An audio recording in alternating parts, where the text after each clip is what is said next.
Hi, this is Ruth Theresa with One Inspiring Woman, and today I'm excited to talk to you about a few of the ghosts that I have had come in my life and give me such amazing messages. And one of the things that I have found is that I love more than anything else is hearing about their life. It's not like hearing about a human life because usually they're talking about, like, well, this happened to me and I didn't do so well, or someone stole my boyfriend, or someone did this, or whatever it is. And it's kind of like a different perspective of their life in a way that doesn't have all of the ego, all of the crazy stuff that we go through as humans. None of that's in there. And I think that's kind of the fun, quirky, weird part, is to hear about someone's story just as a story and not with any of their personal history or how they thought about it or how they dealt with things.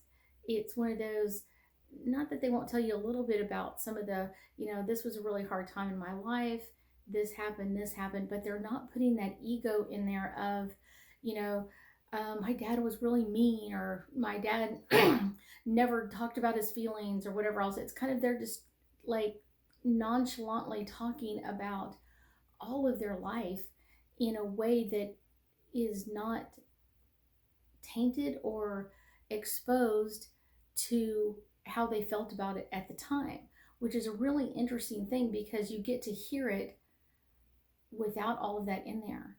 And it's kind of really interesting. Now, not that they won't tell you how they feel about things, but a lot of times what they're telling you is just, this is the way it was, or this is what happened, this is the way blah, blah, blah happened.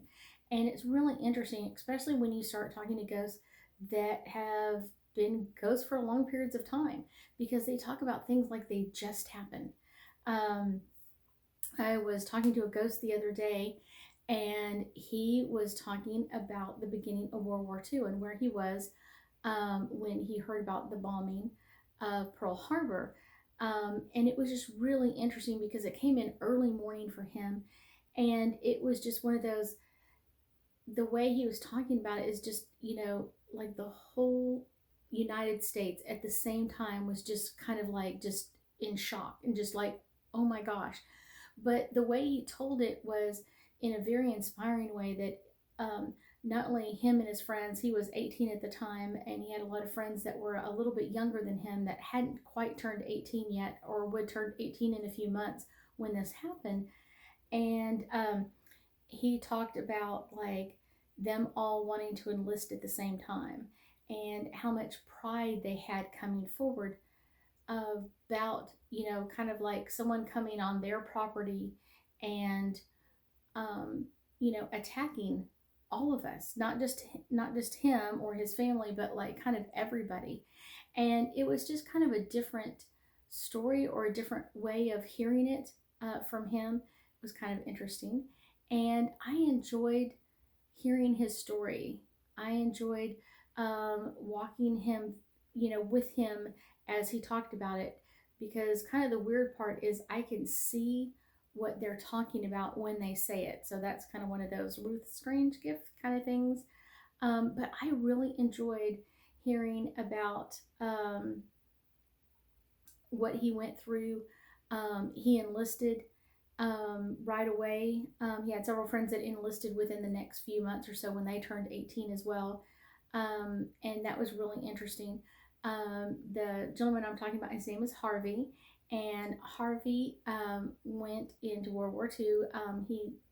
I think he like enlisted that first week or the first few days, and he talked about like how his mom felt about it. They were very prideful that he was going, very excited, but also terrified, just absolutely terrified about what was about to happen. And no one kind of really knew at that time. And it was really interesting to hear his story. Um, he actually got stationed to Pearl Harbor after he finished basic training, which was kind of expedited, and they were kind of still figuring things out at the time. That was kind of interesting as well. And then I think it was interesting to hear his side of the story. He was trained as a navigator on aircraft, and he didn't fly it, but he was in an aircraft, a B 17, and they flew different missions and different things that they did.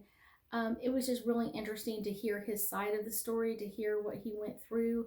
The training was, I don't want to say like difficult, but it was rushed through. He felt pushed to get his job done, but they all kind of had this strange sense of pride with them, and I thought that was really fun and interesting. They felt like they were doing what they had to do. And I think the part that was really kind of interesting is when he first came back to the United States, he was so excited to see like his mom and his girlfriend and their reactions to him. He had been gone for so many years, and they had written letters. Maybe they didn't get all the letters that he had written, but they didn't get all the letters. He didn't hear all the letters that they had written to him about different things that were going on around their town or around their neighborhood, that sort of thing. And it was just really interesting to hear his side of the story. I thought that was really cute and sweet. He did come back from World War II. He married his childhood sweetheart.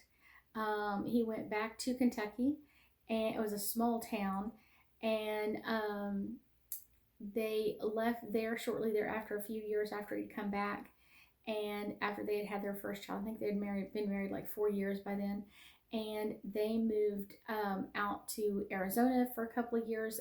He transferred out there with the job, and then he transferred to kind of like Northern California, Southern Oregon area, and they lived there the rest of their lives.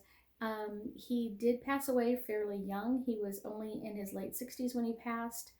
Um, he was a very sweet, very kind gentleman, and I appreciated the story. I appreciated hearing it from his side of the story, and so I think that's the really fun part, is hearing it from them. I thank you for joining me today, and I know that we'll be talking again soon.